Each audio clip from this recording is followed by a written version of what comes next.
जय हिंद साथियों, मैं पूजा चौहान ट्रिकी एकेडमी में आपका स्वागत करती हूँ। आज हम लेकर आए हैं आज के फर्स्ट और सेकंड शिफ्ट के एनालिसिस। ठीक है, अभी हम फर्स्ट शिफ्ट के एनालिसिस यानी कि फर्स्ट शिफ्ट में जो भी क्वेश्चंस आए हुए हैं उस पर डिस्कस करने वाले हैं और साथ में उनसे संबंधित कौन से प्रश्न और एग्जाम में आ सकते हैं हम उसके ऊपर भी डिस्कस करने वाले हैं। ठीक है, तो हम चलते हैं साइंस के क्वेश्चन पर। पहला जो क्वेश्चन पूछा गया है साइंस में वो पूछा गया है तापीय प्रभाव नहीं दर्शाता है। ठीक है, तापीय प्रभाव नहीं दर्शाता है। तापीय प्रभाव नहीं दर्शाता है। ठीक है, तो इसका जो सही आंसर आएगा वो ऑप्शन 4 ये थे, बल्ब, हीटर, प्रेस या आयरन इस्त्री जिसको कहा है, और चौथा है विद्युत घंटी। तो इसका जो सही आंसर है सही आंसर क्या आएगा? विद्युत घंटी। विद्युत घंटी जो है वो चुंबकीय प्रभाव को दर्शाता है, तो इसमें सही आंसर आएगा विद्युत घंटी। ठीक है, उसके बाद में अगला जो क्वेश्चन पूछा गया है वो पूछा गया है कि मादा युग्मक कौन है। ठीक है, दूसरा जो है वो है मादा युग्मक। मादा युग्मक कौन है? ऑप्शन सुन लीजिए, इसके ऑप्शन क्या क्या है? फेफड़ा, हृदय, किडनी या अंडाणु। ठीक है, इसके जो ऑप्शन थे वो है फेफड़ा, हृदय, किडनी या अंडाणु। तो जो मादा युग्मक होता है वो होता है अंडाणु। ऐसे ही अगर आपसे पुरुष का पूछ ले कि पुरुष युग्मक कौन होता है, तो पुरुष में होता है शुक्राणु या स्पर्म। हो सकता है आपसे अगले पेपर में पूछ लिया जाए कि पुरुष, है ना, मैं यहां लिख देती हूं, पुरुष के बारे में पूछ लिए, पुरुष युग्मक पूछ ले, तो पुरुष युग्मक जो होता है वो होता है आपका शुक्राणु। और अगर आपसे पूछ ले कि जो क्या बोलते हैं उसको, फिलोपियन ट्यूब में कौन सी प्रक्रिया होती है, ठीक है, फिलोपियन ट्यूब में जो प्रक्रिया होती है उसको क्या कहा जाता है, तो उसको जो कहा जाता है वो क्या कहा जाता है, या प्रक्रिया को क्या कहा जाता है? ठीक है, प्रजनन। प्रजनन कहाँ होता है या किसके माध्यम से होता है, या फर्टिलाइजेशन की प्रोसेस कहाँ पर होती है? प्रजनन की प्रक्रिया कहाँ होती है? प्रजनन की प्रक्रिया होती है फिलोपियन ट्यूब में। फिलोपियन ट्यूब, फिलोपियन ट्यूब में होती है प्रजनन की प्रक्रिया।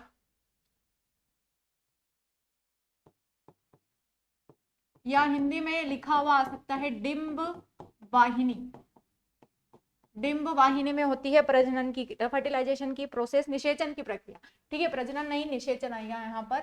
निषेचन की जो प्रक्रिया होती है वो होती है फर्टिलाइजेशन। फर्टिलाइजेशन या निषेचन की जो प्रक्रिया होती है वो होती है फिलोपियन ट्यूब में। हिंदी में इसको कहा जाता है डिंब वाहिनी नलिका। तो आपसे पूछ ले, क्वेश्चन ये पूछा गया था कि मादा युग्मक कौन है, तो अंडाणु जो है मादा युग्मक है। ऐसे ही हो सकता है अगले पेपर में आपसे कि पुरुष युग्मक क्या है ये पूछ लिया जाता है, तो वो होते हैं शुक्राणु। और आपसे पूछ सकते हैं कि निषेचन की प्रक्रिया कहाँ पर होती है, तो वो होती है महिलाओं की में फिलोपियन ट्यूब पाई जाती है, जिसको डिंब वाहिनी कहा जाता है, वहीं पर निषेचन की प्रक्रिया होती है। अगला जो क्वेश्चन पूछा गया है वो पूछा गया है रक्त के अशुद्धिकरण को शुद्ध कौन करता है। ठीक है, जो दूसरा मतलब तीसरा क्वेश्चन, रक्त को शुद्ध कौन करता है? रक्त को शुद्ध कौन करता है?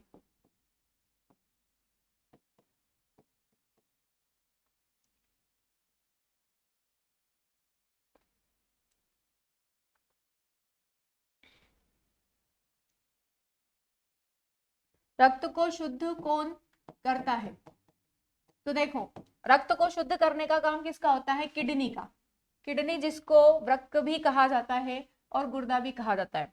रक्त को शुद्ध करने का काम होता है किडनी, वृक्क या गुर्दा। ठीक है, गुर्दा में। लेकिन अगर आपसे पूछ ले कि गैसों के आधार पर रक्त को शुद्ध कौन करता है, तो गैसों के आधार पर करता है, गैसों के आधार पर फेफड़े करते हैं। गैसों के आधार पर शुद्ध कौन करता है? फेफड़े। ठीक है, फेफड़े जो होते हैं वो गैसों के आधार पर, या लंग्स जो होते हैं वो गैसों के आधार पर आपके रक्त को शुद्ध करने का काम करते हैं। अगला जो क्वेश्चन पूछा गया है वो पूछा गया है कि मनुष्य का श्वसन अंग कौन सा है? मनुष्य का श्वसन अंग पूछा है, मनुष्य का श्वसन अंग। मनुष्य का श्वसन अंग क्या होता है? मनुष्य का श्वसन अंग होते हैं फेफड़े, ठीक है, फेफड़े होते हैं। हो सकता है आपके अगले पेपर में आपसे पूछ लिया जाए कि केचुआ, केचुआ किसके माध्यम से श्वसन करता है? केचुआ में श्वसन अंग क्या होता है? केचुआ में होता है त्वचा, ठीक है। टेडपोल, टेडपोल में श्वसन किसके द्वारा होता है? टेडपोल, टेडपोल जो मेंढक का लार्वा होता है उसको टेडपोल कहा जाता है। तो टेडपोल में जो श्वसन होता है वो होता है गिल्स के थ्रू, गिलफड़ों के थ्रू। मछली में श्वसन किसके माध्यम से होता है? मछली में भी गिल्स के द्वारा ही होता है, ठीक है। मछली में भी गिल्स यानी गिलफड़ों के माध्यम से होता है। कीटों के द्वारा, कीटों में किसके माध्यम से श्वसन होता है? तो इनमें श्वास नलिका पाई जाती है, ट्रेकिया जिसको कहा जाता है, ठीक है। ट्रेकिया के माध्यम से या श्वास नलिका के माध्यम से इसमें श्वसन होता है। आपसे पूछ ले मेंढक, मेंढक में श्वसन किसके माध्यम से होता है? तो मेंढक में होता है त्वचा भी होता है और फेफड़ा भी होता है। जब वो स्थल पर रहेगा तो स्थल पर वो फेफड़ों के माध्यम से श्वसन करेगा, और जब धरती के अंदर रहेगा तब वो त्वचा से, ठीक है। धरती के अंदर, धरती के अंदर यानी कि जब वो गर्मी और सर्दी में धरती के अंदर छुपा रहता है तब वो त्वचा के माध्यम से श्वसन करता है, और जब वो बारिश के समय स्थल पर आ जाता है तब वो फेफड़ों के माध्यम से श्वसन करता है, ठीक है। आपसे ये भी पूछ सकते हैं कि मेंढक सबसे ज्यादा श्वसन किस अंग से करता है? तो सबसे ज्यादा वो श्वसन किस अंग से करता है? सबसे ज्यादा वो श्वसन करता है त्वचा के माध्यम से, ठीक है। तो आपसे एक पूछे जा सकते हैं अगली एग्जाम में, मेंढक जो है, मेंढक एक उभयचर है, आपसे उभयचर भी पूछ सकते हैं कि उभयचर जीव किसके माध्यम से श्वसन करते हैं? तो वो त्वचा, फेफड़ा या गिल्स के थ्रू अपना रेस्पिरेशन या श्वसन करता है। आपसे पूछ ले कि मछलियां किसके द्वारा श्वसन करती है? तो वो गिल्स के थ्रू करती है। आपसे पूछ ले सरीसृप, सरीसृप का भी आ सकता है। तो सरीसृप में श्वसन अंग क्या होता है? सरीसृप में श्वसन अंग होता है, क्या होता है? फेफड़े भी होते हैं और त्वचा भी होती है, ठीक है। फेफड़े और त्वचा दोनों ही होती है, पर ज्यादा जो श्वसन करता है वो किसके माध्यम से करती है? त्वचा के माध्यम से, ठीक है। सरीसृप जो होते हैं वो ज्यादा त्वचा नहीं, फेफड़े के माध्यम से करते हैं, लंग्स के द्वारा वो ज्यादा श्वसन करते हैं, ठीक है। तो इसके सही आंसर हो सकता है आपके अगले पेपर में पूछ ले, तो जरूर हमारे वीडियो को देखें, लाइक करें, सब्सक्राइब करें और शेयर भी करें। हो सकता है किसी का पेपर हो कल तो उनको बहुत सारी मदद मिल सकती है इनसे, ठीक है। अगला जो क्वेश्चन पूछा गया है, हम अगला क्वेश्चन देखते हैं कि क्या पूछा गया था।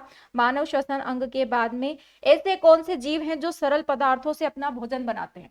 ठीक है, सरल पदार्थों से अपना भोजन बनाने वाले जीव, सरल पदार्थों से अपना भोजन बनाने वाले जीव।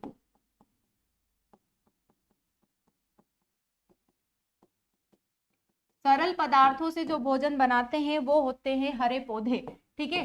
हरे पौधे जो होते हैं स्वपोषी होते हैं, ये किसी के आधार पर अपना भोजन नहीं बनाते हैं, स्वपोषी होते हैं। ये प्रकाश संश्लेषण की क्रिया के द्वारा ये अपना भोजन स्वयं बना लेते हैं।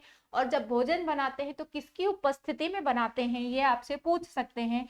तो ये प्रकाश और क्लोरोफिल की उपस्थिति में, प्रकाश और क्लोरोफिल हो सकता है आपसे कल के पेपर में यही पूछ ले, क्लोरोफिल, ठीक है। प्रकाश और क्लोरोफिल की उपस्थिति में कहां पर बनाते हैं भोजन?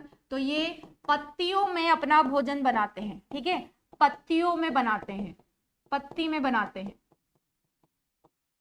ठीक है। अपना भोजन कहाँ बनाते हैं? पत्ती में, क्योंकि पत्तियों में ही वातरंध्र पाए जाते हैं। जो वातरंध्र खुले होते हैं, जैसे ही सनलाइट उस पर गिरती है तो उनमें भोजन बनाने की प्रक्रिया शुरू हो जाती है। इसीलिए आपसे हो सकता है कि पूछ ले कि हरे पौधे किस प्रकार के जीव होते हैं? वो स्वपोषी जीव होते हैं। स्वपोषी उन्हें कहा जाता है जो अपना भोजन स्वयं बनाते हैं, अपने भोजन के लिए वो किसी पर भी निर्भर नहीं रहते हैं, उन्हें स्वपोषी जीव कहा जाता है। और ये किसकी उपस्थिति में बनाते हैं? तो ये प्रकाश और क्लोरोफिल की उपस्थिति में बनाते हैं। इसमें जो मुख्य गैस होती है, मुख्य गैस कौन सी होती है? वो होती है कार्बन डाइऑक्साइड, ठीक है। आपसे हो सकता है मुख्य गैस पूछ ले तो वो होती है कार्बन डाइऑक्साइड।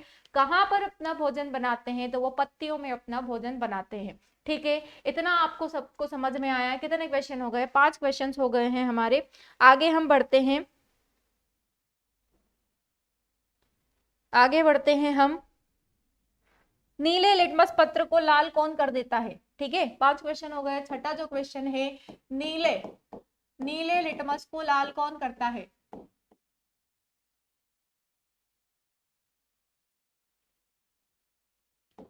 नीले लिटमस पेपर को लाल कौन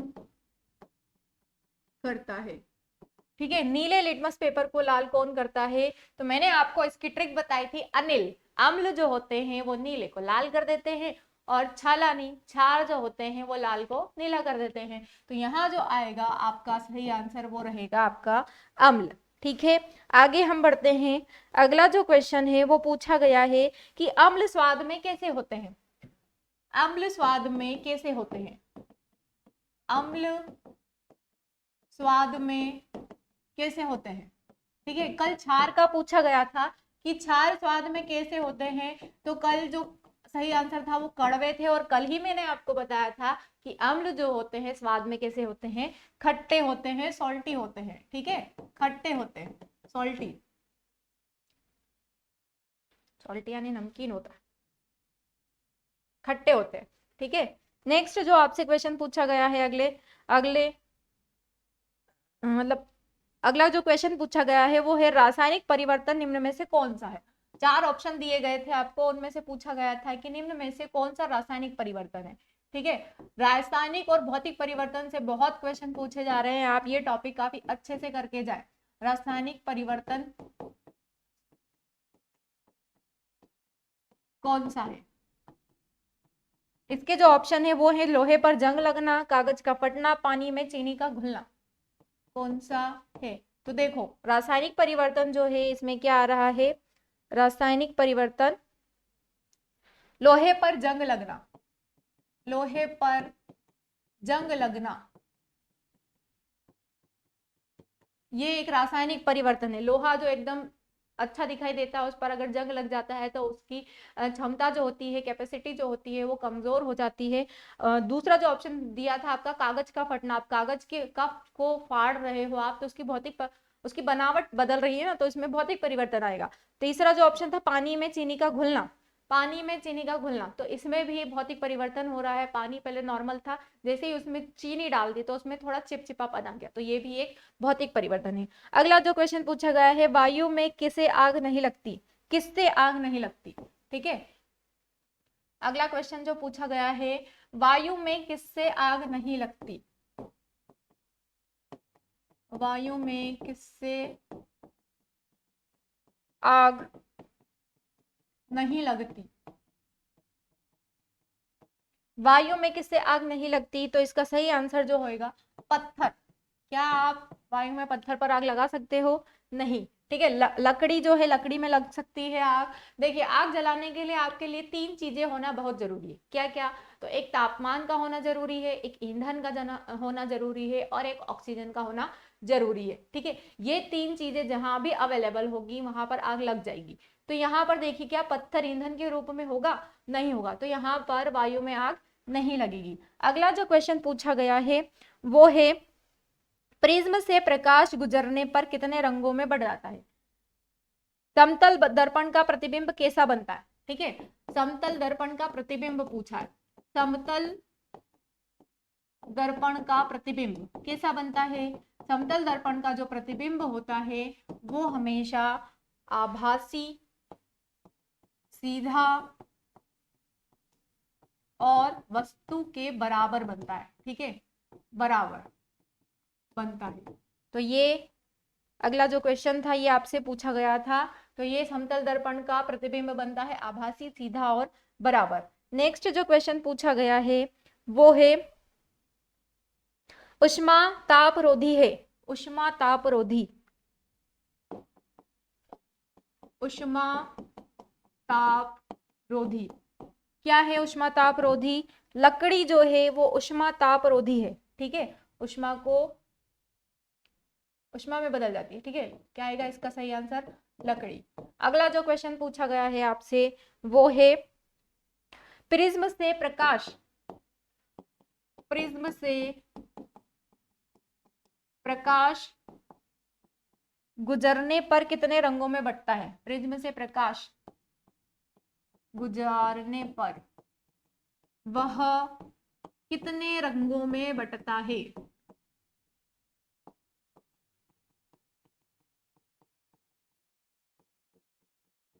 तो देखिए, प्रिज्म से अगर प्रकाश गुजारेंगे आप तो ये लगभग 7 रंगों में विभाजित हो जाएगा, और 7 रंग यानी कि विबग्योर के फॉर्म में रहेगा।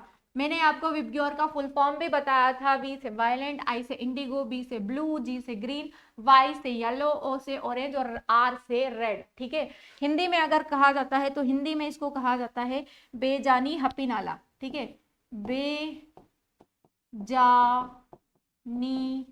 हपी नाला। और जिसके आधार पर जो प्रक्रिया इसमें होती है उस प्रक्रिया को क्या कहा जाता है? वर्ण विक्षेपण कहा जाता है, वर्ण विक्षेपण। ठीक है, आपसे अगर पूछे कि इसमें सर्वाधिक विचलित रंग कौन सा होता है तो विचलित रंग होता है बैंगनी, सबसे कम तो वो होता है लाल। ठीक है, तो ये ऐसे भी क्वेश्चन पूछे जा सकते हैं। आपसे पूछे कि प्रिज्म से प्रकाश गुजारा जाता है तो वो किस माध्यम से 7 रंगों को बिखेरता है, किस प्रक्रिया के द्वारा? तो वो वर्ण विक्षेपण कहा जाता है।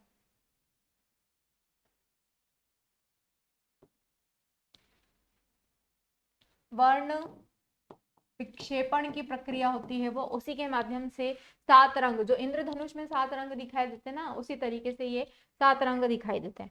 ठीक है, आगे हम चलते हैं। अगला जो क्वेश्चन पूछा गया, साइंस के लगभग हमारे पास इतने ही क्वेश्चन आ सके हैं। अब हम पढ़ते हैं जीके के क्वेश्चंस। ठीक है, कि जीके में क्या पूछा गया है आपसे फर्स्ट शिफ्ट में। तो आगे हम बढ़ते हैं। जीके में आपसे पूछा गया है महाराष्ट्र के वर्तमान राज्यपाल पूछे। ठीक है, महाराष्ट्र के वर्तमान राज्यपाल। देखिए, राज्यपाल से फिर से क्वेश्चन आ गया है। महाराष्ट्र के वर्तमान राज्यपाल, फिर से राज्यपाल से क्वेश्चन आ गया है। इसका जो सही आंसर है वो है रमेश बैस। ठीक है, रमेश बैस। मेरी आपसे फिर से विनती है कि आप जिनके भी कल एग्जाम है वो सबसे ज्यादा से ज्यादा आप राज्यपाल, राजधानी, सभी राज्यों की राजधानी, सभी राज्यों के उपराज्यपाल, नृत्य, खेल आप बहुत अच्छे से करके जाएं। बहुत अच्छे से करके जाएंगे, बहुत सारे नंबर आपके कवर हो जाएंगे इसमें। जीके में मतलब लगभग 7 से 8 क्वेश्चन है जो इन्हीं से संबंधित है, तो आपके जरूर क्वेश्चन उसमें से आएंगे। तो आप ज्यादा से ज्यादा ये एक नजर तो उस पर डालकर ही जाए। ठीक है, अगला जो क्वेश्चन देखते हैं हम, वरुण युद्ध अभ्यास। वरुण युद्ध अभ्यास किसके बीच हुआ था? वरुण युद्ध अभ्यास किसके बीच हुआ था, मतलब किन देशों के बीच हुआ था? भारत और फ्रांस। भारत और फ्रांस के बीच। ठीक है, भारत और फ्रांस के बीच। अगला जो क्वेश्चन पूछा गया है आपसे वो था जनरल नॉलेज का या सामान्य ज्ञान का। अगला जो क्वेश्चन है, 2022 में विजय हजारे ट्रॉफी किसने जीती थी? ठीक है, 2022 में विजय हजारे ट्रॉफी, विजय हजारे ट्रॉफी किसने जीती? किसने जीती थी? तो ये सौराष्ट्र ने जीती थी। ठीक है, सौराष्ट्र। क्या आएगा इसका सही आंसर? सौराष्ट्र। अगला क्वेश्चन जो आपसे पूछा गया है,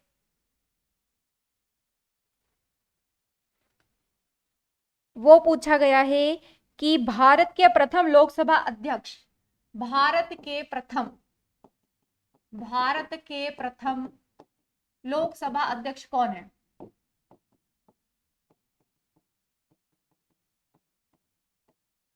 भारत के प्रथम लोकसभा अध्यक्ष कौन है, ये आपसे पूछा गया था।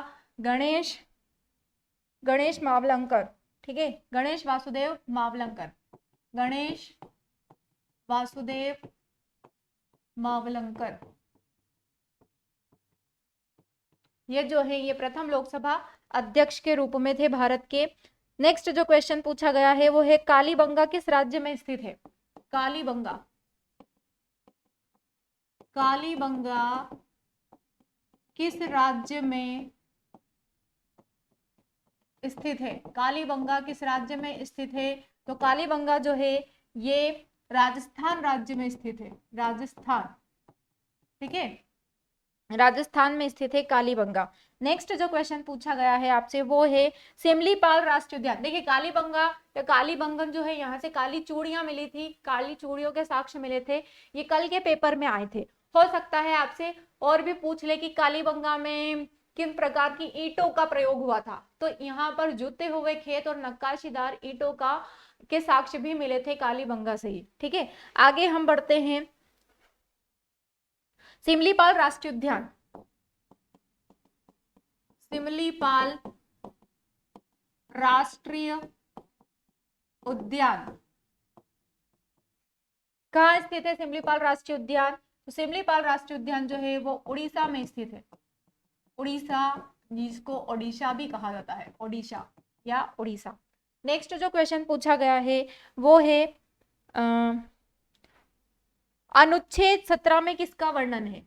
अनुच्छेद 17 में, अनुच्छेद 17 आर्टिकल 17 में किसका वर्णन दे रखा है? देखिए कल भी एक क्वेश्चन आया था अनुच्छेद से, अनुच्छेद 21 या 22 पूछा गया था, 17 पूछ लिया गया है कि अनुच्छेद 17 में किसका वर्णन है, किसका वर्णन है? तो यहाँ पर अनुच्छेद 17 में अस्पृश्यता का अंत, अस्पृश्यता, अस्पृश्यता का अंत किया गया था, ठीक है, अनुच्छेद 17 में। नेक्स्ट जो क्वेश्चन पूछा गया है वो है भारत में कितने ज्योतिर्लिंग है? भारत में ज्योतिर्लिंगों की संख्या पूछ ली है, भारत में कितने ज्योतिर्लिंग है?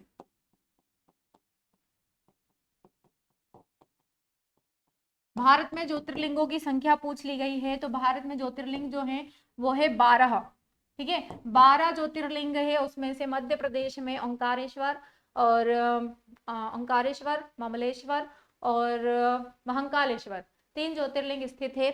सबसे जो फेमस ज्योतिर्लिंग है यहाँ पर वो है आपका महाकालेश्वर ज्योतिर्लिंग। आपसे पूछे दक्षिणामुख ज्योतिर्लिंग कहाँ स्थित है, तो वो उज्जैन के महाकाल मंदिर में ही दक्षिणामुख ज्योतिर्लिंग स्थित है। सबसे प्रसिद्ध एकमात्र जो ज्योतिर्लिंग है जो दक्षिणा दिशा में स्थित है, ठीक है। भारत में कितने ज्योतिर्लिंग है? तो 12 ज्योतिर्लिंग है।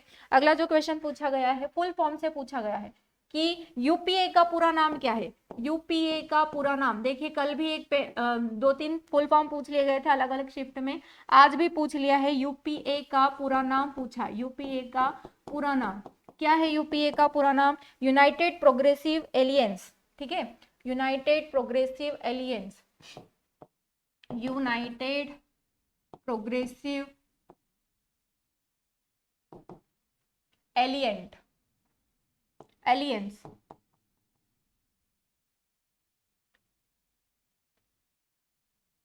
यूनाइटेड प्रोग्रेसिव एलियंस, ये इसका फुल फॉर्म है। कितने क्वेश्चन हो गए? 19 क्वेश्चन हो गए हैं।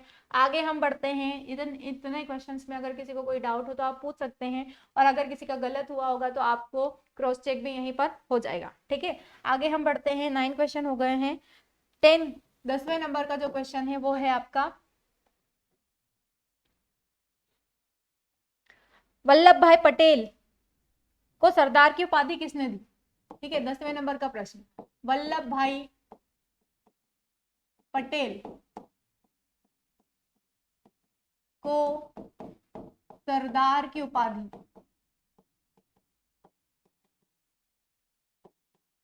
किसने दी? वल्लभ भाई पटेल को सरदार की उपाधि किसने दी? ठीक है, ये आपसे पूछा गया था पेपर में। क्या कर कर आए हैं आप? वल्लभ भाई पटेल को सरदार की उपाधि किसके द्वारा दी गई थी? बरदोली की महिलाओं द्वारा, बरदोली की महिलाओं द्वारा।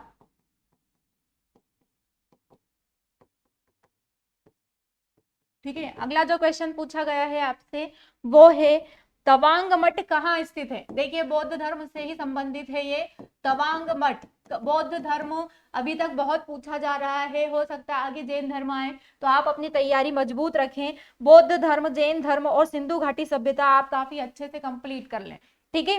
तवांग मठ कहाँ स्थित है? तवांग मठ, तवांग मठ जो है ये अरुणाचल प्रदेश में स्थित है, अरुणाचल प्रदेश, अरुणाचल प्रदेश में स्थित है तवांग मठ।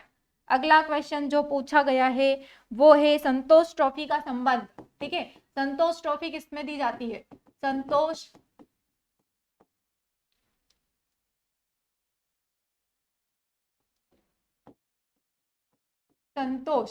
ट्रॉफी का संबंध किससे है? देखिए, संतोष ट्रॉफी का जो संबंध है वो फुटबॉल से है। ठीक है, फुटबॉल में दी जाती है संतोष ट्रॉफी, फुटबॉल।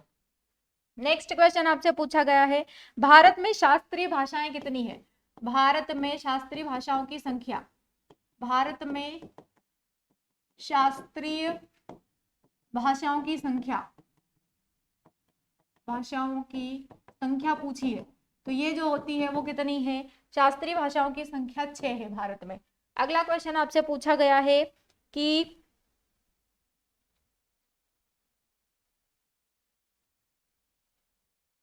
एलपीडब्ल्यू का संबंध किससे है? एलपीडब्ल्यू का संबंध पूछा गया है। एलपीडब्ल्यू का संबंध है क्रिकेट से। ठीक है, एलपीडब्ल्यू जो है वो क्रिकेट से संबंधित है। नेक्स्ट क्वेश्चन पूछा गया है कि ममता बनर्जी का संबंध किस पार्टी से है? ममता बनर्जी का संबंध किस पार्टी से है?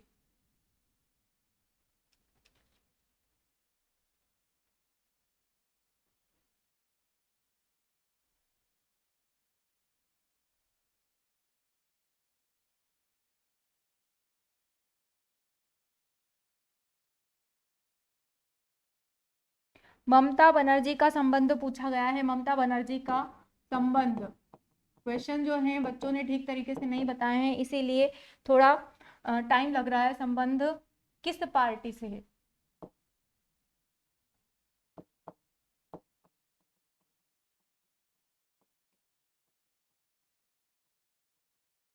ममता बनर्जी का जो संबंध है वो तृणमूल कांग्रेस से है। तृणमूल कांग्रेस, ठीक है, तृणमूल कांग्रेस से है।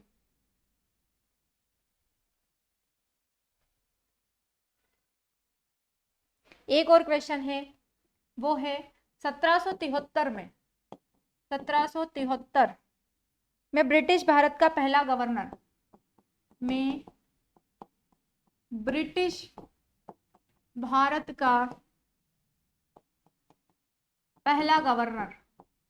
पहला गवर्नर पूछा गया है आपसे। ब्रिटिश भारत का पहला गवर्नर जनरल कौन है? तो जो 1773 में ब्रिटिश भारत का पहला गवर्नर था वो है वॉरेन हेस्टिंग्स। ठीक है, आज के साइंस के और जीके के फर्स्ट शिफ्ट के क्वेश्चन ये इतने ही थे। आगे हम सेकंड शिफ्ट का क्वेश्चन लेकर आते हैं आपके सामने, सेकंड और थर्ड शिफ्ट के। तो जल्दी से हमारे चैनल को लाइक और सब्सक्राइब करें और ज़्यादा से ज़्यादा हो सके तो शेयर करें। ठीक है, हमारा जो चैनल है आपको पेपर के सॉल्यूशन के साथ साथ आने वाले, हो सकता है कि आपके अगले पेपर में पूछे जा सकते हैं वो क्वेश्चन, उनका भी डिस्क्रिप्शन देखता है। इसीलिए हमारे चैनल्स को ज़्यादा से ज़्यादा देखें, लाइक करें, सब्सक्राइब करें और शेयर करें, ताकि बहुत सारे लोगों को मदद मिल जाए इससे। ठीक है, थैंक यू, धन्यवाद।